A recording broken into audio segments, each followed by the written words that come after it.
Very excited today to be speaking to Jordan Wilman. Jordan, do you think you could just give everyone listening a little bit of background on yourself and what you're working on currently?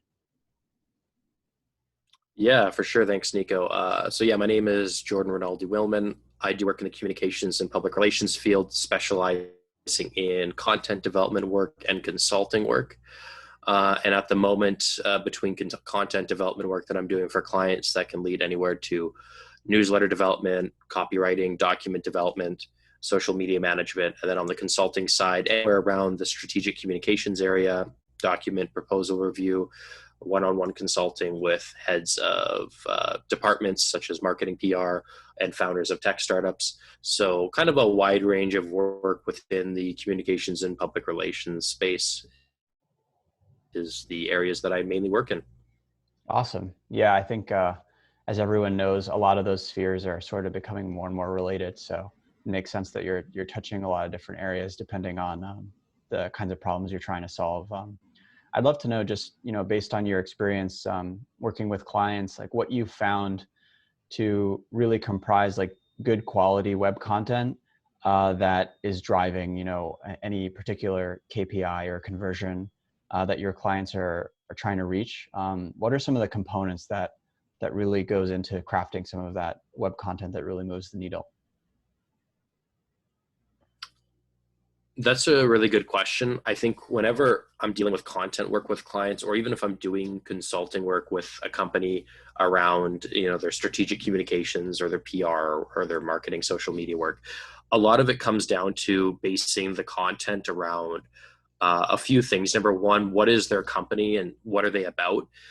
Number two, what's their main product and service? And number three, kind of being very organic and natural about it. Because there's a lot of companies that they'll do content development on stuff that's not really relevant to their brand and their overall scope of their projects or their services or what they're able to offer people. And I think there's a lot of people that listen too much to these gurus like the Gary V's and that, where they're just like, oh, just document your day and this, that, and the other thing. But you've kind of got to focus all your content around who you are and what your company's all about. So if you're an industrial company that has a certain B2B market where you're trying to work on the PR, the content around certain widgets that you're selling, it really makes no sense for you to go on and talk about stuff that has nothing to do specifically around not only your industry, but what your company offers. So I think the key thing for me, especially when I'm working with clients around content development, is figuring out like what you want, what you're about, and being able to develop content around who you are. And then you can kind of take it into different streams as long as it's relevant to, again, your company, your product, and their service. Because I think there's a lot of companies out there, especially when I've done work with tech startups in the past, where they're like, well, this will get a lot of hits, so let's do something that has a lot of hits. And it's like, that's kind of like low level thinking, number one. And number two, it has nothing to do with your brand. So I really like to focus itself when, especially around content work, around the company and what they're able to offer, because there's always going to be a market for that. Yeah, that makes a lot of sense. I couldn't agree more. I think, unfortunately, in this content space, despite all of the potential that companies have to really build a brand for themselves and drive those conversions in a low cost way, unfortunately, a lot of companies just end up wasting a lot of time and resources producing, honestly, somewhat random content. I think in both of our experiences, like you said, just based on something that they've read online or a snippet that they've heard from a guru. I think you have to actually be pretty mindful and thoughtful into the content that your brand is producing, because not only is it going to hopefully drive traffic, it's going to also reflect the trust of your brand, and if people actually regard your brand as an authority within your respective niche. So I definitely agree. Along the same lines, like, what are some other common mistakes, I guess, you've seen a lot of companies make, and how can brands that really care about managing their image sort of counteract those mistakes? Yeah, that's a good question. I would say the big thing is they don't really have an end goal or a plan, in the sense that they'll have a lot of ideas, but ideas aren't necessarily an end goal. So, for example, if your end goal is, hey, this is we want to have, we're going to have a year campaign with PR, and it's going to be based around whatever, maybe a specific service or a product that just 5 things over the course of the year, whether it's through a newsletter or through a PR marketing campaign or social media.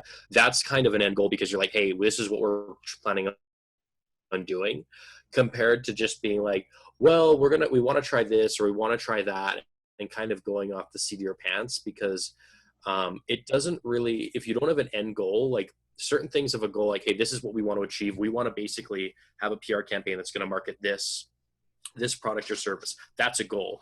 Being like, oh yeah, we're just going to kind of go with the seat of our pants, or, oh, like, this is how we're feeling today and we're going to do this, like stuff that doesn't have an actual end goal is pretty useless and pretty pointless. And I've worked with companies that want to throw money like just away at just random stuff. They're like, oh, we want to do a video, or hey, we want to do this on this. And it doesn't really have to go around the end goal. So at least for me, when I'm working with clients, the big mistake I have is like, I'm like, okay, what do you want to do? Like, for example, I have an individual client that wants to work with me, and he's actually going to be doing work. He's running for a local office in his region, and he wants help on his individual PR and how he can build that up. And one of the things that I'm going to be sending to him, and I told him, is there's a really good book, and it's by Athol K, and it's called The Mindful Attraction Plan. It actually used to be called the Male Action Plan. But the point is that book is basically, the way Athol K wrote it is figuring out like what you want, and you're outlining the different areas of your life and what you want to achieve. And I try to do that with the businesses that I work with, because then you can kind of figure out what they actually want or what they're trying to achieve. Because I've seen a lot of times they'll say, oh, this is what I want to do, and then I'll be working with them, or we'll be figuring out what they actually want. And I'm like, well, actually, that's not what you want to do. This is your end goal. So it's usually about breaking down what that client or the business actually wants, because more often than not, what you start with, at least for me, that I find, isn't usually what you end up working on. Usually it's like an idea that usually needs to be crafted into a goal, if that makes sense.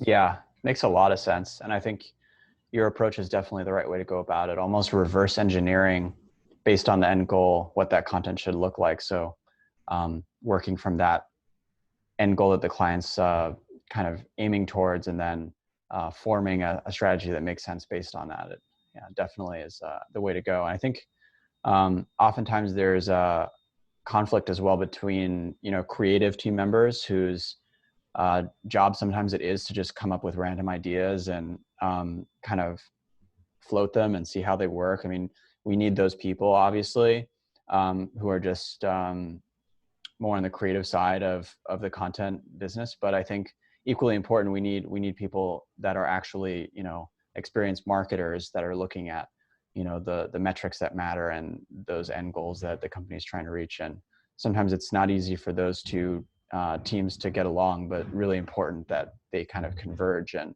come up with something that's creative and fun, but then also something that is actually working towards achieving those goals.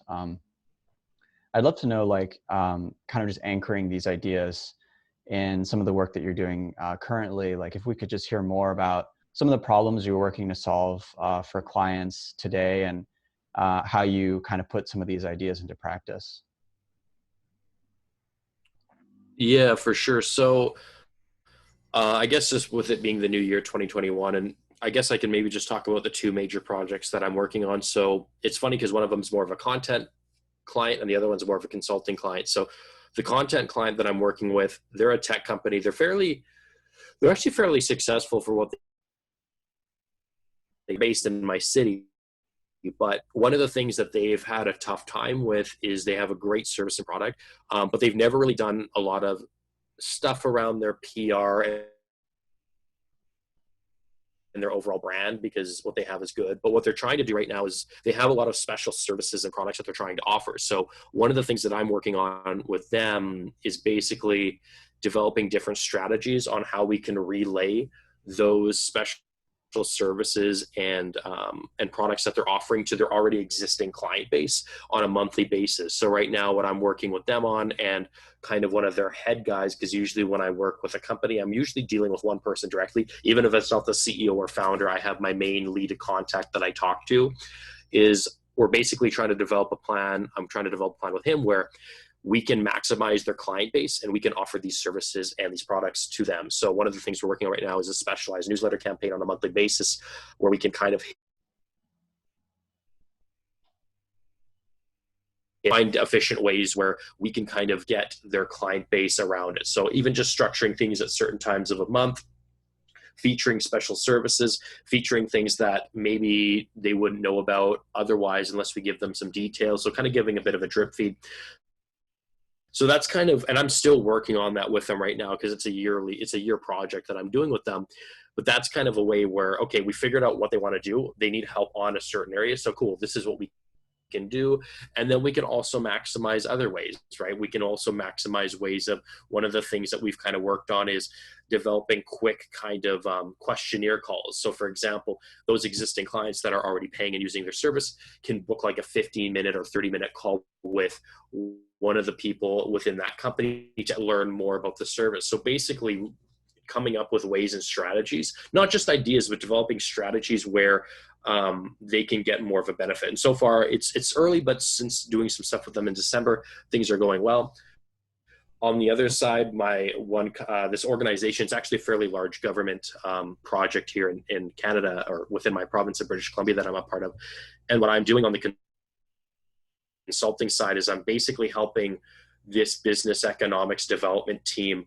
They have a lot of proposals and projects that they're working on throughout this year. So I'm really helping them with regards to their presentation, their intercommunication skills within the other departments of that organization, and kind of working with one of their key individuals on how they can develop different strategies on how they can push together these proposals and these contracts that they're pushing, especially when you're doing presentations or you're developing different leads to other people. So I'm really trying to make their department and help them out on their PR side and their intercommunication side, where they're more efficient, they're more professional, they know exactly what they want to do. I mean, one of the women that I'm working with in their department, she has a presentation next week, and I've been doing consulting work since last week. Pretty much every other day, I've been doing a few hours of work, helping her get